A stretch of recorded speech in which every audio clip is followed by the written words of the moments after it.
Hey guys, welcome to another movie review. Today I'm talking about the new film Wonka. This is a film that's supposed to be an origin story to that original 1971 Willy Wonka and the Chocolate Factory movie that was played by with Gene Wilder playing the character. And once again, this is also kind of based off the characters that Roald Dahl created in the Charlie and the Chocolate Factory book from way back in the day. But in this origin story, you guys, we do follow a young Willy Wonka. He's played by Timothee Chalamet from Dune fame, and he's trying to make it big in this town. He has this really bad chocolate competitors that are right next to the store that he's trying to reserve for himself to make it big for himself.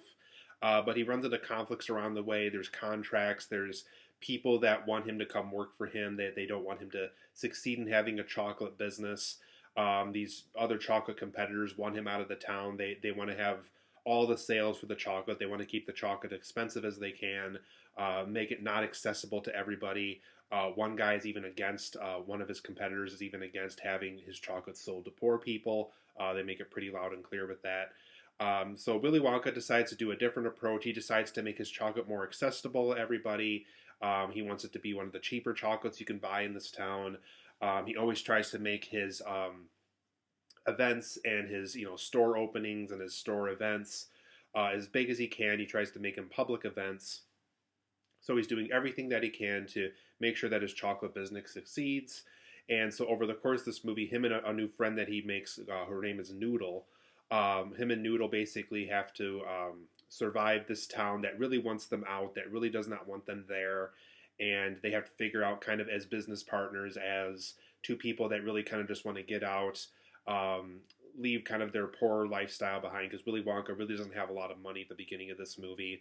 They really want to kind of leave their past lives behind, succeed as these chocolate business people, and take down these fierce competitors that want them out of the town for good.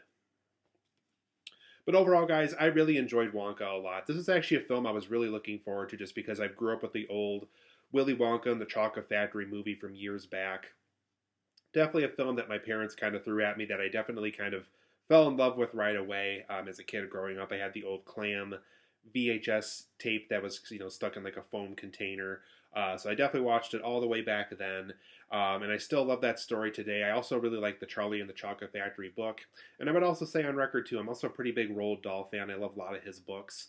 So hearing that there's kind of a different interpretation, an additional story about the Willy Wonka character really intrigued me quite a bit right away. And I'm happy to report that this is a very good Willy Wonka movie. So for my positives and negatives of this movie, Paul King, who directed this film, and he also directed the first two Paddington films, after seeing a third film from him now, I can honestly say this man knows how to visualize a movie. He has great visualization in his movies. He even has like small details even throughout this Wonka movie where a character's telling a story or they're telling something about their past, and it's done in like little illustration form, and it's just really cool to see it happen. It's not just the character telling the story; there actually is like a visualization to it. There actually is visual effects artists kind of providing this visual layout for us of how the story is playing out from their past. And I just love how Paul King visualizes his movies. He also has a very good sense of humor, which I'm also going to get into in just a moment. But I absolutely loved how he visualized this movie. I love this color palette that he used. I love the way the world looks in this Willy Wonka universe. So Paul King, huge thumbs up. I love the way he visualized this movie. I think we have another great director on our hands here. This is also a very funny movie. There's just a lot of ton of laugh out loud moments throughout this movie.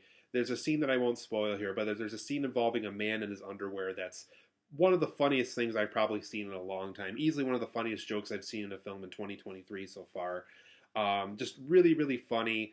Absolutely hilarious. There's so many great jokes in this movie. And what's nice about the humor in this movie, too, is it's not super dirty. It's really kind of clean humor that happens to be really pretty funny throughout the runtime. So humor wise, this film works on all levels. And like I said, look out for that underwear scene. My entire theater erupted with laughter when that scene happened. This is also just a great Willy Wonka origin story. It just has tons of fun Easter eggs to find if you're a Willy Wonka fan. So if you like that old Willy Wonka and the Chocolate Factory movie, if you like that old Charlie and the Chocolate Factory book, there is a lot of Easter eggs here. It's like, oh, okay, maybe that inspired him to do that, or maybe that object maybe inspired him to do this other thing later in his life that we saw in the Willy Wonka and the Chocolate Factory story. It's just a great story. I loved how Timothée Chalamet played the character. It definitely works on all levels as far as seeing kind of a young Willy Wonka, see where he came from, see why he doesn't trust people, and why he has contracts and all this stuff that was just kind of bizarre to see him have over the course of Willy Wonka and the Chocolate Factory, and how these events kind of led him to be that person that we saw over the course of that movie. So tons of fun Easter eggs to find here. This is really a great Willy Wonka origin story for sure. I also love the color palette that was used in this movie. I know I brought that up a little bit earlier, but the color palette of this film is truly fantastic. Whenever like he opens his shop or opens up kind of what he visualizes to be his factory in coming years, the color palette that this film uses is absolutely breathtaking. It's bright and colorful. It leaps off the screen. It just really stands out as a film for sure. And I just love the color palette choices that Paul King chose to use over the course of this movie. I also like this character of Noodle that Wonka becomes friends with.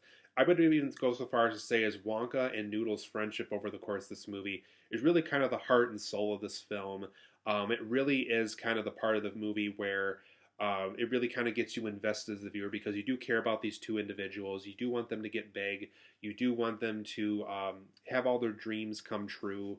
You really do want them to succeed in all their goals because you do kind of realize right away that their competitors within this town are really not nice people. And so it's good to finally see that Willy Wonka and Noodle really want to kind of start this chocolate shop that's really going to be honest with people and have cheaper, more accessible options to people. It's not just how expensive you can make the chocolate and stuff like that.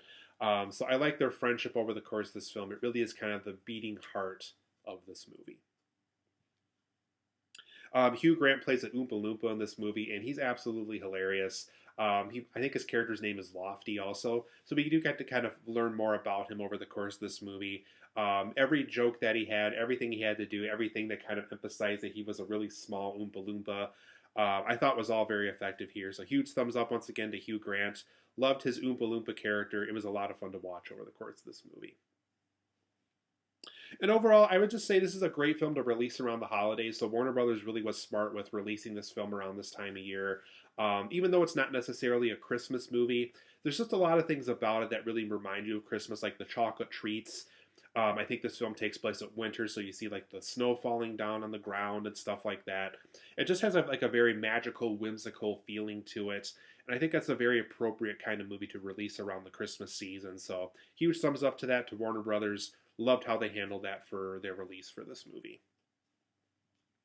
But for my negatives of the Wonka movie, though, two things that really stood out to me as things as that really weren't answered over the course of this origin story is it really never cleared up why Wonka was by himself by the time he found him in Willy Wonka and the Chocolate Factory. You think with so much success he would have with Noodle and these other people that he met that got him the success that he did, that he would want to collaborate more with these people and do more things with these people. So I don't know if a sequel is eventually planned up for this movie that's going to kind of clear that up. But at the moment, the way this film stands, the way the information is brought to us, it's never quite clear as to why Willy Wonka ended up being alone in the Chocolate Factory by the time we finally met him in Willy Wonka and the Chocolate Factory. Another thing, too, is it really didn't establish why he lost his trust with people necessarily, because by the end of the movie, he kind of has everything he wants. His friends have everything that they want. You would think that they would stay in touch, that there was ways where they could collaborate on future stuff together. And so the film never really clears that up because it ends on such a happy note. It's never really quite clear as to why Wonka distanced himself, had to close the factory off, keep it just for the Oompa Loompas and stuff like that. So there's a couple questions like that never really get answered over the course of this movie, which is a little disappointing. So hopefully maybe Paul King will make a follow-up to this film at some point to kind of clear up those questions, hopefully. Because the way it stands, I don't know if some of the things that we met from that Willy Wonka from the early 70s that Gene Wilder played necessarily match up with the events of this version of Wonka 2. And there is some musical numbers throughout this movie, and even though they're not bad, they're not annoying, I do think this film would have benefited from less musical numbers. I think there is a lot of times where it's like, okay, maybe they just threw that in there just to kind of live in the moment and stuff like that. I did think the Willy Wonka and the Chocolate Factory original movie kind of found its opportunities a little bit better as far as musical numbers went, because that film also had musical numbers. But this time around, it just feels like they're kind of doing it for the sake of doing it. It's fine if they want to have a couple of them, just like the original movie did. But this time around, it does feel like okay, maybe they are kind of dragging that out a little bit. Maybe they didn't meet as many musical numbers as they did because some of them are catchy, some of them are really aren't as catchy as they think they are. So that was one aspect of the film that was a little disappointing to me. And there was some plot conveniences over the course of this movie. There's a debt that Willy Wonka gets into that really is kind of cleared up pretty quickly, and it really does kind of feel like it's quickly resolved and pushed to the side. And there's also there's a book that him and Noodle have to find at one point in the story that really feels really quite convenient and as to how they found it. So I thought that aspect of the story was also pretty quick and easy to resolve. And I would say for the most part too, a lot of the conflicts that are brought up over the course of this film that Willy Wonka has to go after and has to, overcome and stuff like that. They really aren't resolved quite easily. So I thought that was one aspect of the story that was kind of disappointing. Is for every time they did a conflict, it felt like they resolved it as quickly as they set it up. And like I just mentioned a second ago, there really could have been more conflicts of this movie, just because there is a lot of times you're just like, okay, that felt really quickly and easily resolved, and there was just never really a time in this movie where I felt like Wonka was being challenged with the circumstances that were thrown at him. So I don't know if that was done to make sure that the comedy could live up to its potential or what happened there, but I thought some of the conflicts, there could have just been more of them. And overall, too, some of the candy and chocolate that are featured over the course of this movie, with that original 1971 film where they look delicious, you want to enter that chocolate shop and eat all the chocolate bars with the kids and stuff. This time around, some of the chocolate and some of the candy just looked kind of gross to me. They just kind of was like, ooh, I don't know if I want to touch that or not. So some of the candy and some of the chocolate, it's a Willy Wonka movie. Some of it has to look appetizing at least, and certain moments of this film, they didn't really look all that appetizing.